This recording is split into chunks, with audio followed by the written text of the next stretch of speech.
I feel it in my bones, even when I move. As of today, we are only 8 days until the start of the 2020 to 2021 NBA season. For teams that went on deep playoff runs in the bubble, this will be the shortest offseason in recent memory. Then there are other teams that did not meet the requirements to enter the NBA bubble, so they haven't played meaningful, organized NBA basketball since March. During this shortened season, the NBA draft and the start of free agency happened within 2 days of each other, and during that span of time, trades were being formally agreed upon and conducted. So it feels like the makeup of teams throughout the league seemingly shifted overnight. Throughout the month of December, I will be previewing every NBA team before the first games on December 22nd, meaning I will be posting every day until the season kicks off. 30 teams in 21 days. The preseason preview series. Up next, we have the Boston Celtics.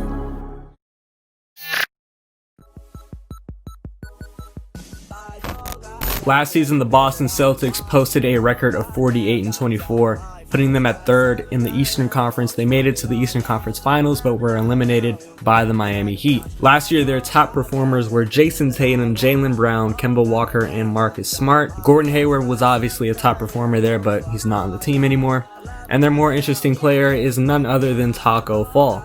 Jayson Tatum put up 23.5 points per game, 7 rebounds, 3 assists on 45% from the field and 40.3% from the three-point line. He emerged as Boston's definitive best player. He was an elite shot creator, an efficient shot creator as well, and he also turned into a great perimeter defender. He also improved as a playmaker with more eyes on him. The more he got double teamed at times in the regular season and then many times in the playoffs, he improved his ability to find the open man consistently. He still has a bit of room to grow, but I think him having that playoff run where he was getting doubled by the Raptors, by the Heat, and he was still able to find the open man, I think that will be something that will translate into the regular season and then into his career, or the remainder of his career. And especially with Tatum trying to be the best player on a championship winning team, he's going to have to develop into that guy who is a wing player that can score above 25 points per game, but can also get around 4.5 or 5 assists per game because of all the double teams he'll see. The only offensive hole in Tatum's game is his finishing ability. He only shot 61.8% from the field at 0 to 3 feet, which you would think would be higher given how athletic and strong of a player Jayson Tatum is. So that's kind of a question mark I have, but I think he'll improve that. In my opinion, he is a future top 5 player, somebody who can be an elite shot creator, one of the best shot creators in the league, and somebody who is going to be a great perimeter defender, a two-way shot creating wing. That's kind of the formula for winning championships. If you look at the past 10 years, Kevin Durant, LeBron James, and Kawhi Leonard have won most of the championships in their two-way shot creating wings. So, well, LeBron is a bit more, but I'm just saying in general. Jaylen Brown put up 20 points per game, 6 rebounds per game on 48% from the field and 38% from 3. In my opinion, he was Boston's second best player last year.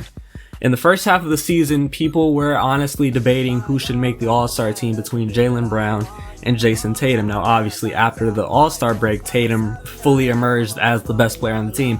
But there was a debate in the first half of the season because Jaylen Brown was just that good. And during the regular season, and especially in the playoffs, Jaylen Brown was a bit more of a reliable scorer than Kemba Walker. Kemba Walker kind of struggled throughout the regular season, and especially shooting in the playoffs. Jaylen Brown proved his worth of that contract extension that he got before the regular season. Many people were saying, what has he done in the league to justify getting 22 million per year over 4 years? I think he has definitely justified that extension, and I think that is a great contract for Jaylen Brown's value. We're talking about another two-way scoring wing who's probably better than Tatum on the defensive end, but not as good as Tatum on offense. But still, he is a two-way scoring wing. He needs to get better from the free throw line. He only shot 72.4% from there, but I assume he will improve that. Kemba Walker put up about 20 points per game, about 5 assists per game on 42.5% from the field and 38% from 3.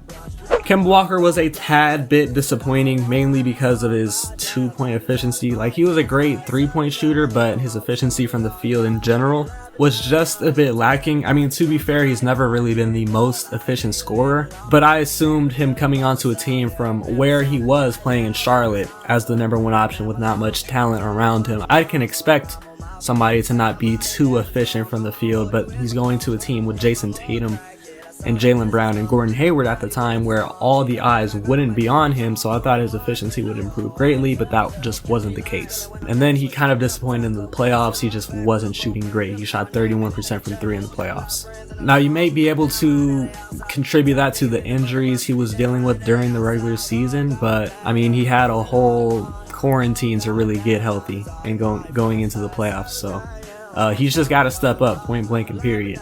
I think with Jayson Tatum fully emerging as the #1 option, like definitively going into a season, Jaylen Brown kind of being that #2, Kemba Walker can just chill as that #3 guy, play off of them, and I think his efficiency should improve to above 44 or 45% from the field. Marcus Smart put up 13 points per game, 5 assists per game, almost 2 steals per game on 37.5% from the field and 35% from 3. Now, Marcus Smart is an elite defender. He was an all defensive team member, and that was mainly coming off the bench. Obviously, he started his fair share of games with Gordon Hayward having some nicks and knacks, and Kemba Walker getting injured during the regular season. At the end of the day, most of his games were coming off the bench, and he got an all defensive team. And it's much deserved, because Marcus Smart is just... he is an elite perimeter defender. He hustles, he is tenacious, and he's a big body to try and get through and get around on the perimeter. He's really strong, and that also translates to his ability to switch on pick and rolls. He can guard bigs in the post. He's not always going to stop him because he's 6'3", 6'4", but his big body self makes it hard for bigs to back him down easily, and he can make some bigs work in the post when that switch does happen. You can also argue Marcus Smart was Boston's best passer. He's really been a good passer for most of his career, but I mean, to get 5 assists per game when you're kind of like the like the 5th guy operating with the ball in your hands is pretty impressive. And then I know his efficiency was pretty lackluster, but I mean, you're not really expecting Marcus Smart to be the most efficient offensive weapon. He's really there for playmaking, making hustle plays, and guarding the best perimeter defender at all times. He's like a better version of Patrick Beverley. Like a much better, much more skilled version of Patrick Beverley.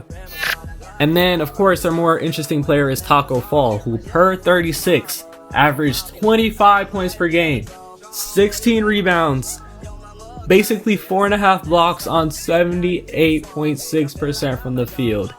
He's a demigod.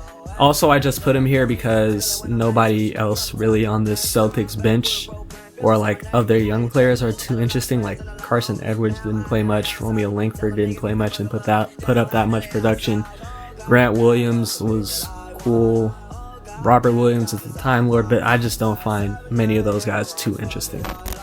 In the offseason, Boston, I don't want to say they lost because it was basically Gordon Hayward's decision to walk. Like, I don't think there's much Boston could have done. But they did lose him for nothing, but we'll get there. In the trade market, they didn't do anything. Drafting, they took Aaron Nesmith, who I think in my mock draft, I said the Boston Celtics were going to take Aaron Nesmith. Number 14, to round out the entire lottery, we have the Boston Celtics. I have them taking Aaron Nesmith out of Vanderbilt. Okay, now looking back on my mock draft, that shit was so inaccurate. I mean, I got the top 3 right, but basically everything else was an L. The only other one I nailed besides Nesmith in the top 3 was Killian Hayes going number 7. I said Cole Anthony was going to go number 8 because I thought the Knicks were going to reach. So is this a dub or an L of a mock draft looking back on it? Let me know. So I'm going to take a mini dub there. He's one of the best. I think he is the best shooter out of this draft class. And he was a great scorer in Vanderbilt. This Boston Celtics team needed some scoring and shooting off the bench. And if Aaron Nesmith is ready to produce and provide that right away, then this could be a great draft pick for them because they were in desperate need of scoring and shooting off the bench. They also drafted Peyton Pritchard, who's like, I think he spent 3 2, 3, or 4 years in college at Oregon. That's all I really know about him. I didn't really scout him. I watched him a couple times because I was a bit interested in college basketball 2 years ago, but that's all I really know about him. So now we get into free agency signings where they lost Gordon Hayward. I know it was technically a sign and trade, but I view sign and trades as signings, not really trades. And in that trade, I think Boston got a conditional second round pick, so not much there. So Gordon Hayward people are saying, mainly Kendrick Perkins. Kendrick Perkins said it's good that Gordon Hayward left because now Jaylen Brown and Jayson Tatum officially have the keys and can thrive on offense. Well, Jayson Tatum and Jaylen Brown were thriving on offense with Gordon Hayward there.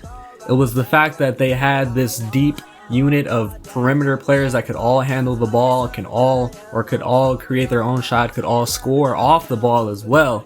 They had 4 of those players. That's really what made them lethal, and that's kind of what made them stand out compared to all of the other teams around the league that were contenders. This 4-man attack on the perimeter that could all just do a lot of things offensively.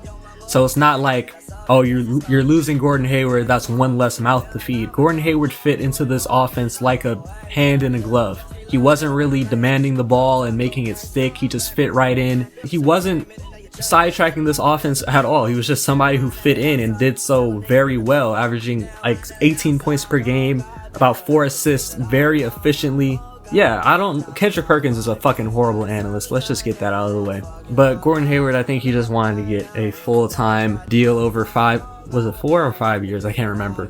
That would pay him out because he's been dealing with injuries. So obviously he will want something more secure.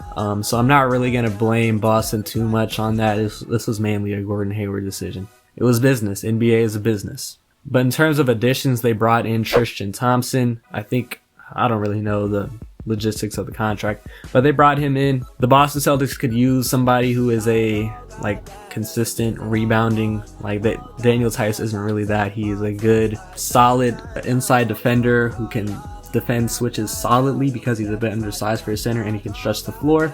But they could kind of use some consistent rebounding at the center position, and Tristan Thompson really is that. And they also bring in Jeff Teague, who is a good backup point guard at this point of his career. Looking at the depth chart at the guard positions, Boston has Kemba Walker, Marcus Smart, Jeff Teague, and Peyton Pritchard. At the forward positions, they have Jayson Tatum, Jaylen Brown, Aaron Nesmith, and Grant Williams. And at the center positions, they have Daniel Tice, Tristan Thompson, and Robert Williams, the Time Lord. Now, this is kind of like the 11-man rotation. Whenever I do these depth charts, I do 10 or 11-man rotations that I think might get, of players that I think might get valuable minutes. You could argue Carson Edwards should be above Pritchard in the depth chart, or Romeo Langford should be above Pritchard in the depth chart, and I wouldn't be upset with you about that. And coaching them is Brad Stevens, who is a definitive top 5 coach in our league. Projecting into next season, I think Marcus Smart will enter the starting lineup. I think the starting lineup will be Kemba Walker and Marcus Smart in the backcourt, Jaylen Brown and Jayson Tatum playing the forward positions, and Daniel Tice at the center. I estimate Boston's record to be 47-25, and I think they'll be 3rd in the Eastern Conference. Losing Gordon Hayward is big, but I do think Jayson Tatum is really ready to carry the load offensively, and they also got much better on the bench. I think adding another playmaker and Jeff Teague off the bench to run that second unit, he's not going to do anything crazy, but he's going to give you good point guard minutes. Marcus Smart was already giving you good point guard minutes off the bench last year, but with him, I assume, entering the starting lineup, now you're replacing that point guard hole with Jeff Teague, who is a solid backup point guard at this stage of his career. Bringing in Aaron Nesmith to provide much needed scoring off the bench, and Tristan Thompson is just a rebounding center that the Celtics really needed. I do think they'll get eliminated in the second round. I think teams like Milwaukee and Brooklyn are ahead of them because they have players who are definitive top 10 players in the league.